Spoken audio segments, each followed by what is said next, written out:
नमस्कार। कक्षा 7 के सभी बच्चों को जय हिंद। उम्मीद करता हूं कि आप सभी लोग ठीक होंगे। तो बच्चों, आज हम लोग प्रश्नावली 3.2 का क्वेश्चन नंबर 4 से सॉल्व करेंगे। इससे पहले वाले वीडियो में हम लोगों ने क्वेश्चन नंबर 3 तक सॉल्व कर लिए थे। तो अगर बच्चों आप लोग वीडियो पर नए हैं तो वीडियो को लाइक, सब्सक्राइब एंड शेयर करना बिल्कुल ना भूलें। तो बच्चों, यहाँ पर आपका जो क्वेश्चन नंबर 4 है, 10 अंकों की परीक्षा मासिक टेस्ट में 70 छात्रों का प्राप्तांक यहाँ पर आपको दिया गया है। तो यहाँ पर आपको प्राप्तांक दिया गया है और यहाँ पर छात्रों की संख्या दी गई है। जैसे कि प्राप्तांक 0 है, छात्रों की संख्या 3, इसका मतलब 3 छात्रों के 0 मार्क्स आए हैं, 5 छात्रों के 2 मार्क्स आए हैं, 9 छात्रों के 3 मार्क्स आए हैं, 7 लड़कों के या 7 छात्रों के 4 मार्क्स आए हैं और 12 छात्रों के 6 नंबर आए हैं, 17 छात्रों के 7 नंबर आए हैं, 11 छात्रों के 9 नंबर आए हैं और 6 छात्रों के 10 नंबर आए हैं। इसका मतलब ये होता है। तो बच्चों, आप सभी लोग क्वेश्चन नंबर 4 को सॉल्व करेंगे। क्वेश्चन नंबर 4 उसी के आगे आप लोग लिखेंगे जहां पर आपने पिछले वाले वीडियो में लिखा था हाँ बहुलक 1 से अधिक हैं, उसी के आगे आप सभी बच्चे लिखेंगे। तो बच्चों, यहां पर आप लिखेंगे प्राप्तांक, एक तरफ क्या लिखेंगे, प्राप्तांक लिखेंगे और एक तरफ आप लिखेंगे छात्रों की संख्या। क्या लिखेंगे, छात्रों की संख्या, छात्रों की संख्या। या फिर आप इसको कह सकते हैं बारंबारता। क्या कह सकते हैं, बारंबारता। जैसे कि यहाँ पर आपका 0 नंबर है, 0 नंबर है 3 छात्रों के आए हैं, 2 नंबर 5 छात्रों के हैं और 3 नंबर 9 छात्रों के हैं, 4 नंबर 7 छात्रों के हैं और 6 नंबर 12 छात्रों के हैं, 7 नंबर 17 छात्रों के हैं, 9 नंबर 11 छात्रों के हैं और 10 नंबर 6 छात्रों के हैं। तो जो आपके यहाँ पर 7 नंबर हैं वो 17 छात्रों के हैं। तो इसकी बच्चों यहाँ पर बारंबारता क्या हो जाएगी, 7, ना कि 17। 17 तो ये हमको बता रहा है कि 7 कितनी बार आया है, 7 कितनी बार आया, 17 बार आया। मतलब कि 17 लोगों के मार्क्स 7 आए हैं। तो इसका मतलब यहाँ पर बहुलक क्या हो गया, बहुलक बच्चों यहाँ पर आपका हो जाएगा 7, ना कि 17। ये आपको ध्यान रखना है। कई सारे बच्चे 17 लिख देंगे, वो आपका गलत हो जाएगा। बारंबारता का मतलब ये होता है कि 7 नंबर कितनी बार आया है, 7 नंबर 17 बार आया है। तो 17 बार आया, सबसे अधिक बार कौन आया, 17 ही आया। 7 सबसे अधिक बार आया, तो यही आपका बहुलक हो जाएगा। ठीक है, तो ये आपका क्वेश्चन सॉल्व हो गया। इसके बाद आपका क्वेश्चन नंबर नेक्स्ट है, निम्नलिखित आंकड़ों का बहुलक ज्ञात करें। क्या ज्ञात करें, बहुलक। तो बच्चों काफी आसान है, बहुलक निकालना तो काफी आसान है। यहाँ पर आप बता सकते हैं बहुलक का मतलब होता है जो डाटा में सबसे अधिक बार आया हो। तो आप बच्चों इसका भी आंसर मुझे कमेंट बॉक्स में बताओ और इसका भी आंसर कमेंट बॉक्स में आप लोगों को मुझे कमेंट करके बताना है। काफी देखो आसान क्वेश्चन, आप इसको लगा भी सकते हो। बहुलक का मतलब जो नंबर सबसे अधिक बार आया, जैसे 15 आपका 3 बार है, 14 आपका ऐसे जितनी बार हो, तो सबसे अधिक बार नंबर होगा आया होगा, वही आपका यहाँ पर बहुलक कहलाएगा। तो दोनों के आंसर आप लोग मुझे कमेंट बॉक्स में कमेंट करके बताएंगे। इसके बाद बच्चों आपका क्वेश्चन नंबर 6 है, माध्यिका ज्ञात करना। आपको क्या ज्ञात करनी है, माध्यिका। तो क्वेश्चन नंबर 6 यहाँ पर आपको डाटा दिया गया है। तो पहले हम इसको कैसे लिखेंगे, आरोही क्रम में। कैसे लिखेंगे, आरोही क्रम, आरोही क्रम। तो आरोही क्रम में सबसे पहले आपका 1 आएगा, फिर 3 आएगा, फिर 3 आएगा, फिर 4 आएगा, फिर 5 आएगा, फिर 5 आएगा, फिर आपका आएगा 6। 1 2 3 4 5 6 7। n की वैल्यू कितनी है, 7। यानी कि संख्या कैसी है, विषम। कैसी है, विषम। तो बच्चों आप लोग बिना लगा ही बता सकते हैं माध्यिका की। तो 3 इधर छोड़ दो और 3 इधर छोड़ दो, तो माध्यिका कितनी हो जाएगी बच्चों, माध्यिका आपकी हो जाएगी 4। कितनी हो जाएगी, माध्यिका आपकी हो जाएगी 4। देखो सिंपली आपने यहाँ पर आंसर बता दिया। अगर आप फार्मूले के जरिए लगाना चाहो तो फार्मूला क्या होता है माध्यिका का, जब पदों की संख्या विषम हो n+1/2 पद, ये आपका फार्मूला होता है। n की वैल्यू कितनी है 7 + 1/2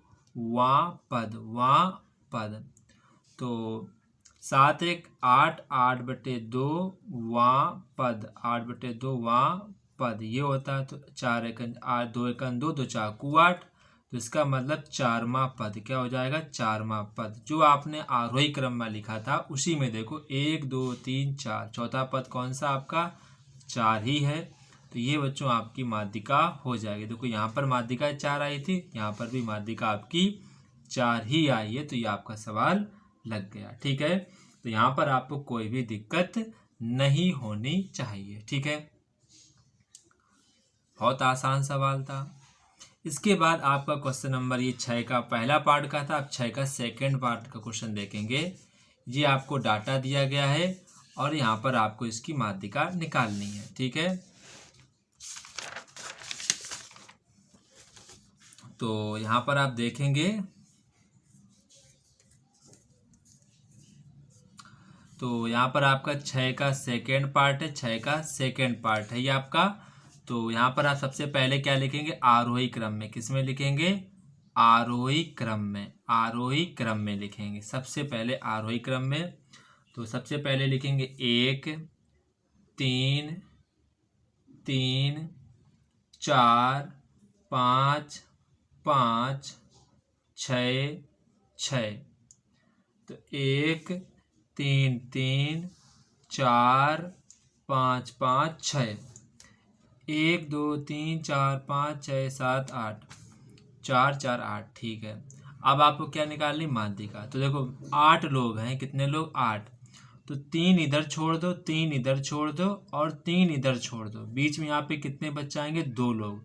2 का क्या करो, मैंने आपको बताया था जो 2 बच जाए बीच में उनका क्या निकाल लो औसत। क्या निकाल लो औसत, यानी कि कुल पदों का योगफल बटे में पदों की संख्या। पद कितने हैं 2, ये केवल कितने पद हैं 2। तो 5 4 कितना होता है 9/2। भाग करोगे तो आएगा 4.5, यानी कि बच्चों यहाँ पर आपकी माध्यिका कितनी निकल कर आ गई 4.5। 4.5 देखो बच्चों आपने बगैर सूत्र के यहाँ पर आपने लगा दिया, बगैर फार्मूला के आपने माध्यिका निकाल दी। ठीक है, कितना आसान था। अब बच्चों अगर हम फार्मूला के जरिए निकालेंगे, मतलब कि n के पदों की संख्या कितनी है 8, जो कि एक सम संख्या है। कैसी संख्या है सम संख्या है। तो बच्चों मीडियन का फार्मूला क्या होता है 1/2 1/2 1/2 n-वां पद 1/2 n-वां पद प्लस n/2 + 1वां पद। ये आपका फार्मूला होता है, ये आपका फार्मूला होता है। तो 1/2 n की वैल्यू कितनी है 8/2 वां पद प्लस n की वैल्यू कितनी 8 + 1 वां पद। इसके बाद 1/2 2 1 2 2 4 8, यानी कि 4वां पद। क्या लिखोगे 4वां पद 4 1 2 1 2 2 4 8, 4 1 कितना हो जाएगा 5, यानी कि 5वां पद। ठीक है, इसके बाद 1/2 4वां पद, यानी कि 1 2 3 4, 4वां पद कितना है 4 ही है। 5वां पद 1 2 3 4 5, 5वां पद कितना है 5। जो आपने आरोही क्रम लिखा है उसी में से आपको छांटना होता है। ठीक है, तो यहाँ पर 1/2 5 4 कितना होता है 9, 2 1 2 भाग दोगे तो आंसर आएगा 4.5। तो बच्चों यहाँ पर आपकी जो माध्यिका निकल के आ गई बच्चों वो आपकी 4.5 ही निकल के आई। तो यहाँ पर आप देख सकते हैं यहाँ पर भी आपकी 4.5 आई थी, यहाँ पर भी 4.5, यहाँ पर भी 4.5। तो आप चाहे ऐसे लगाओ चाहे फिर आप इतना लंबा मेथड लगाओ। हम तो आपसे हमेशा यही कहूँगा कि आप हमेशा शॉर्ट वे में लगाओगे तो जल्दी लग जाएगा, अदरवाइज आप ऐसे भी लगा सकते हो, इसमें आपको कोई भी प्रॉब्लम नहीं होगी। ठीक है, तो ये आपको समझ में आ गया होगा। ठीक है, इसके बाद बच्चों आप क्वेश्चन नंबर नेक्स्ट देखेंगे। क्वेश्चन नंबर आपका जो 7 है,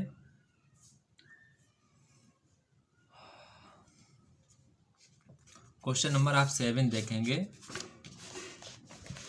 क्वेश्चन नंबर बच्चों 7 यहाँ पर आपका कह रहा है कि दिए गए आंकड़ों का माध्यिका और बहुलक ज्ञात कीजिए और उनका अंतर ज्ञात करना है। मतलब कि पहले आप माध्यिका निकालो, फिर बहुलक निकालो, फिर उनका अंतर बताओ कि उनका अंतर कितना होगा। ठीक है, काफ़ी आसान है। ठीक है, यहाँ पर आपका और क्या हो जाएगा, क्वेश्चन नंबर 7। तो बच्चों पहले मैं आंकड़े को, जो भी आपका आंकड़ा है उसको हम आरोही क्रम में ही लिख लेते हैं, क्योंकि मैं उसी को पहले लिखना चाहूँगा, क्योंकि वो मुझे लिखने की आवश्यकता भी पड़ेगी। तो पहले आपका 12 है, फिर आपका 12 है, फिर आपका 13 है, फिर आपका 13 है, फिर आपका 14 है, फिर आपका 14 है, फिर आपका 14 है, फिर आपका 16 है, फिर आपका 19 है। काउंट कर लो एक बार, 1 2 3 4 5 6 7 8 9, 1 2 3 4 5 6 7 8 9। ठीक है, बहुत आसान हो गया। n की वैल्यू कितनी है, 9। कितनी है, 9, जो कि संख्या कैसी है, विषम। कैसी है, विषम। तो ये तो बहुत करना आसान हो गया, यानी कि 4 इधर छोड़ दो और 4 इधर छोड़ दो, तो बीच में जो आपका बच जाएगा ये बच्चों आपका क्या हो जाएगा, माध्यिका। क्या हो जाएगा, ये आपका हो जाएगा माध्यिका। माध्यिका कितना आ जाएगा, 14। कितना आ जाएगा, 14। देखो आपने बिना फार्मूला लगाए आपने माध्यिका निकाल दी। अगर बच्चों आप फार्मूले के जरिए मान लो निकालना चाहते हैं, कि आप सोच रहे हैं कि नहीं हम फार्मूले से निकालूंगा, तो आप फार्मूले से निकाल लो। फार्मूला क्या होता है, जब आपके पदों की संख्या कैसी हो, विषम, तो n+1/2 वहाँ पद, ये होता है फार्मूला। n की वैल्यू 9 + 1/2 वहाँ पद। तो 10 9 1 कितना हो जाएगा, 10/2 वहाँ पद। तो यहाँ पर 2 1 2 2 5 10। इसका मतलब क्या हो गया, 5वां पद। क्या हो गया, 5वां पद। जो अब आपने आरोही क्रम में लिखा था उसमें 5वां पद देखो कौन सा, 1 2 3 4 5। तो 5वां पद कौन सा है, 14 है। तो 14 यहाँ पर आपकी माध्यिका हो जाएगी। अब यहाँ पर आपसे पूछा गया है बहुलक। बहुलक क्या होगा, तो बहुलक मतलब होता है जो सबसे अधिक बार आया। तो सबसे अधिक बार बच्चों यहाँ पर आपका 12 2 बार आया है, 13 2 बार आया है, 14 आपका 3 बार आया, जो सबसे अधिक बार आया है। अब यहाँ पर आपसे पूछा गया अंतर, कि दोनों का अंतर बताओ, मतलब कि घटाओ दोनों को। तो 14 - 14 करोगे तो आंसर कितना आएगा, 0 आएगा। तो इनका आपका अंतर 0 हो जाएगा। तो ये बच्चों आपका लास्ट क्वेश्चन था, जो कि यहाँ पर आपका क्वेश्चन लग गया। काफ़ी आसान था। मैंने यहाँ पर आपको कई सारी चीज़ें बताई हैं कि आप शॉर्ट वे में कैसे माध्यिका निकाल सकते हो, जब आपके पदों की संख्या सम दी गई हो या फिर आपके पदों की संख्या विषम दी गई हो। मैंने आपको दोनों तरीके आपको बता दिए हैं, ताकि आपका एग्ज़ाम में टाइम बच सके। और बहुलक निकालना सबसे आसान होता है, जो सबसे अधिक बार आया होगा वो आपका बहुलक होगा। समांतर माध्य आप निकाल ही लेंगे, कुल पदों का योगफल बटे में कुल पदों की संख्या, ये समांतर माध्य का फार्मूला होता है। परिसर क्या होता है, परिसर होता है अधिकतम मान बटे माइनस न्यूनतम मान। जो आंकड़ों में सबसे अधिक मान हो उसको आपको सबसे न्यूनतम मान से माइनस कर देना, तो आपका परिसर निकल के आ जाता है। तो ये बच्चों अब हमारी एक्सरसाइज कंप्लीट हो गई है। अब बच्चों नेक्स्ट डे हम लोग नेक्स्ट एक्सरसाइज को सॉल्व करेंगे। अगर बच्चों आपका कोई भी डाउट बचता है तो आप लोग मुझसे कमेंट बॉक्स में कमेंट करके पूछ सकते हैं। तब तक कि आप सभी बच्चों को जय हिंद। इसी प्रकार से पढ़ते रहिए और आगे पढ़ते रहिए।